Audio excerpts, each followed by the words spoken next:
Hey guys, welcome back. Today's video is going to be a recap of our window restoration, mainly because it was a year in the making now and even I can't remember what they look like. To summarise, we are renovating our Victorian house in England. We adore original features, especially the wood sash windows. So when it came to this project, we knew we wanted to either restore or replace totally like for like. And after getting in quotes to replace these big sashes, we were left with one option: forever be cold in the winter and too hot in the summer because they didn't even open, or to have a go at doing it ourselves. We are certainly not professionals, but willing to learn and give it a go. If you're feeling like doing the same thing, hopefully this video may help you out. I'm going to do a guide below in the description and also on my website. And with that, a big thank you to Squarespace for sponsoring this video, but let's get into it. Back to a whole year ago at the befores.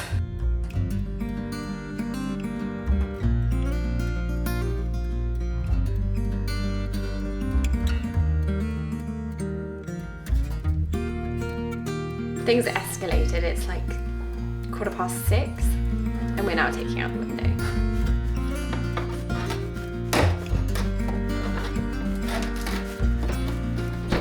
Yeah, I'm gonna do this window.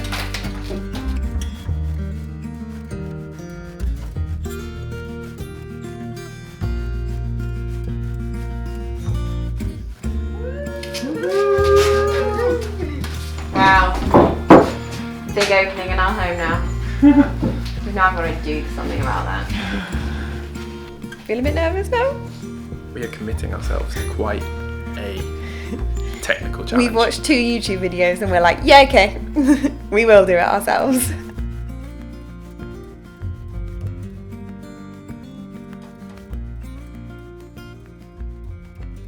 Phase 2, although to be honest, probably as well as phase 3, is one of my least favourite renovation jobs. We use both a heat gun for the large areas and also a paint stripper for the more detailed sections.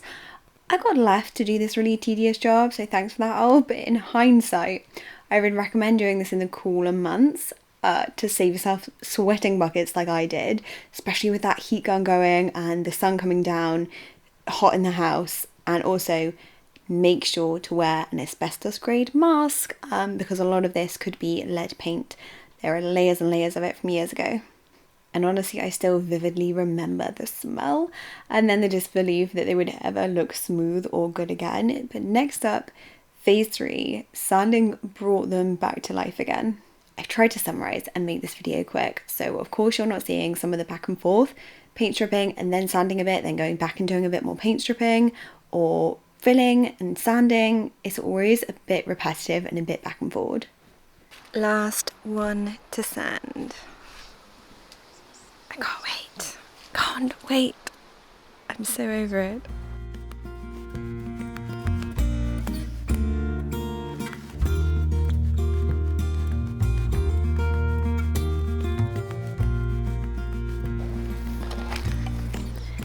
Sanding done. Round 1 at least, until we need to fill in sand again. Today we're on to the next round of the windows. Ollie yesterday took them all apart, scraped off any additional paint that was on them, and now we're going to give them a good sand, and this is hopefully the last little bit in the process until we can put them back together. So I ordered these off of Amazon, and they're little like contouring, sanding, what would you call them? Rubber things? They're kind of like a backing pad, but they're not a pad. So, for example, we've got this lovely detail going through our windows.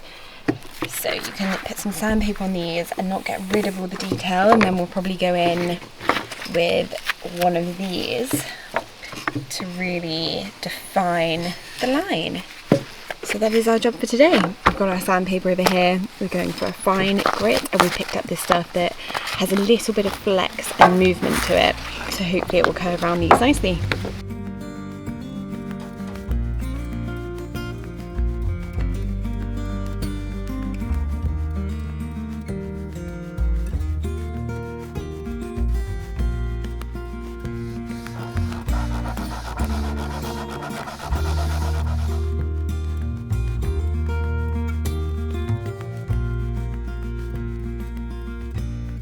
So this afternoon I'm working on remaking some of our sash windows. Some parts of them were just way too rotten and we couldn't salvage, so we need to make some new bits, and this time we're going to be making them out of a hardwood.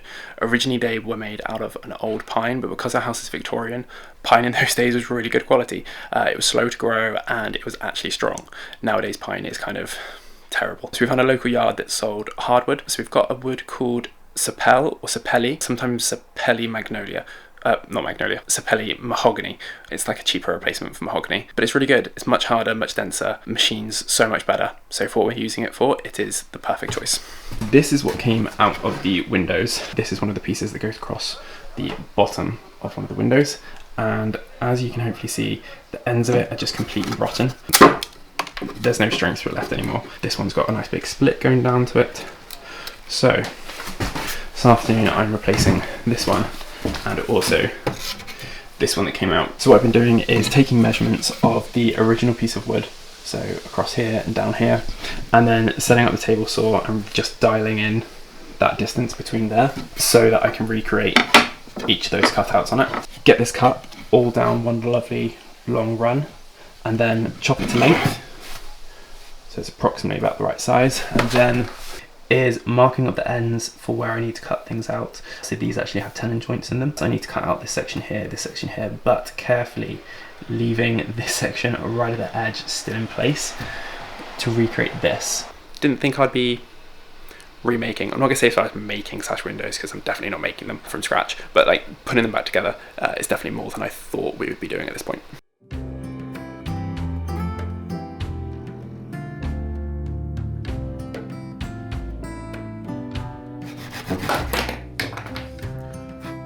As Ollie mentioned, this, like all of our jobs, became a lot bigger task than we had initially anticipated.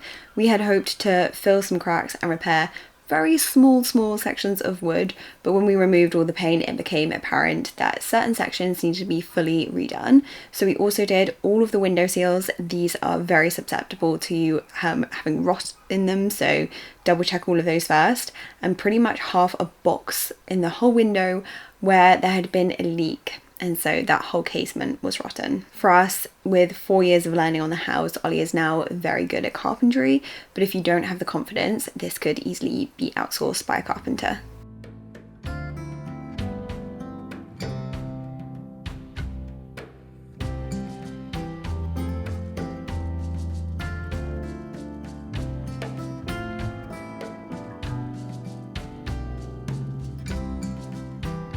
This is where things get a little bit more complex, and I thought writing it down may be a little bit easier to explain, which ties in nicely with today's partner, Squarespace, because I've written a really long blog post on my website, which is powered by them. It details what we did, and it also really easily links to all of the products used.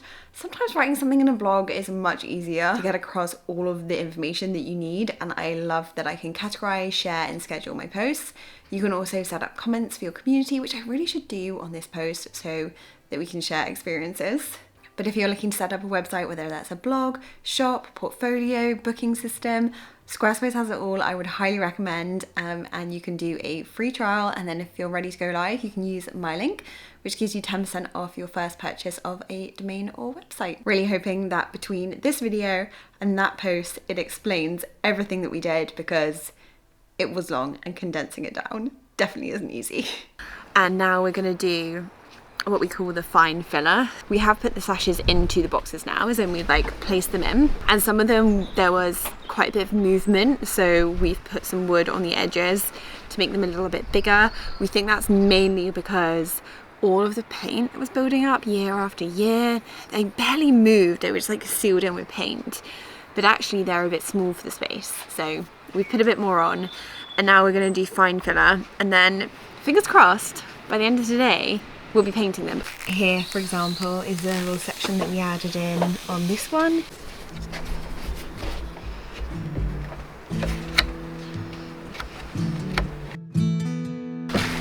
Oh, and they're looking so good, especially where Ollie's made some of these new bits and stuck on some new bits to the side. They just look really fresh and square.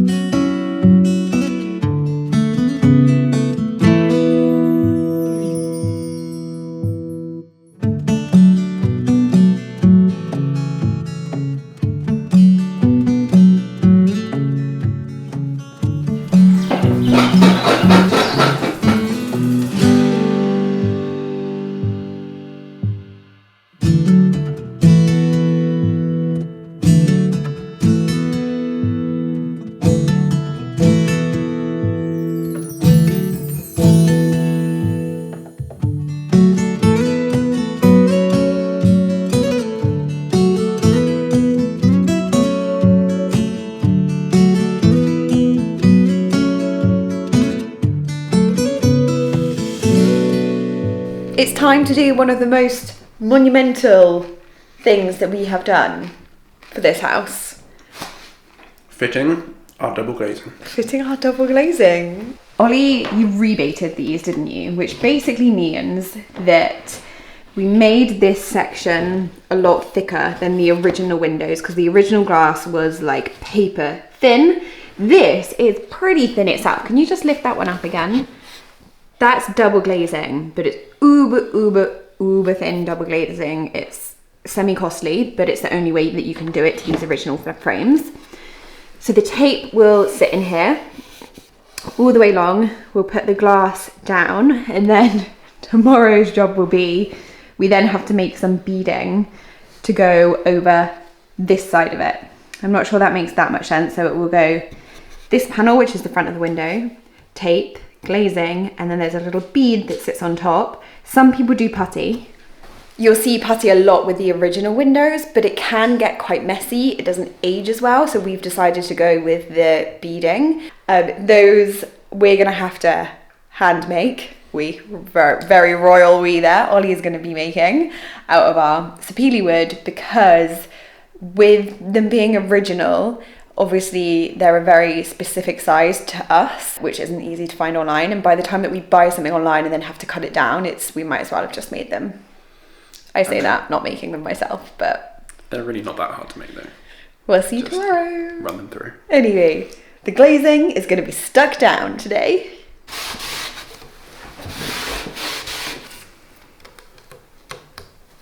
Oh, it works. We're then putting packers down so that when we put the glass in, we can maneuver it before it gets stuck. How many times have you done that in your life? We'll say we have gone for black tape, but you can get white. We went for black because the windows that we had done on our top floor, which were remade, were black. So we're trying to keep it semi-consistent.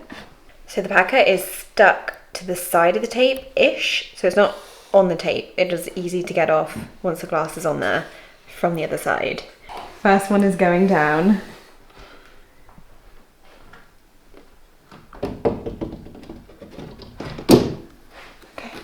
It's in. We can move it, can we? Yeah. Yes. All working. Amazing. So we have the packers holding it off the tape, and then we have packers going around making sure that it's all centered. So we have them on each corner. And then also for the bottom of the sash, we have two, well, we've done exactly the same as here, but we've cut them really small because where it sits, the weight, we don't want the whole unit to drop. Oh wow, that came out so easily. Can you believe it? That is our first bit of glazing in. Amazing. Go us, double glazers.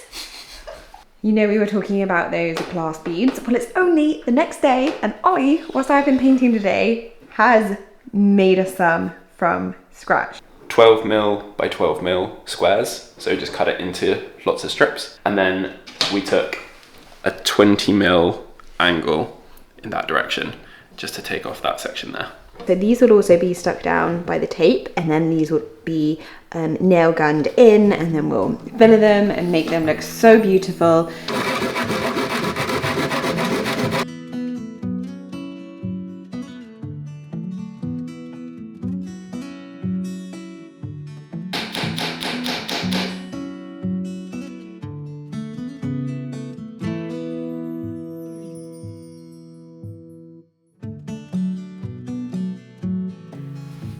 Finally taking out the windows. This is not as scary as it seems. If you've already taken out your windows, you kind of know how the system works. However, I would really recommend, we bought a lot of new stuff for this, which I'll show you. We did a weather strip, which we put on all the tops and bottoms of the windows. And we also did brushes, I call these fluffy strips. We did them all around the boxes and the sides of the windows. New weights, because obviously our glass weighed a bit more. We went for a mixture of lead and steel, depending on the size. And these are just so easy to access through these little side panels. Then literally once the weights are in and you've threaded through new rope, we did new rope too, you just tie them on like the original system. You can see some of the weather strips there. And then the window slides back into place. I mean, this does make it look simple. I'll be honest, we tried a few of these a few times just to make sure they fitted perfectly. We also did staff beads in the middle and parting beads. So you can see here the parting beads, and we got all of these with the windproof weather sealing too. And then last but not least, we had trim to go on ours too. We managed to find something that fitted ours originally, as well as a little windowsill, and they were looking brand spanking new, and they run like a dream. All in all, even a year later, 10 out of 10 would recommend restoring yourselves. If you have any questions, let me know. I will add anything to the blog post that I have missed out, and I hope it helps. See you in the next one, guys.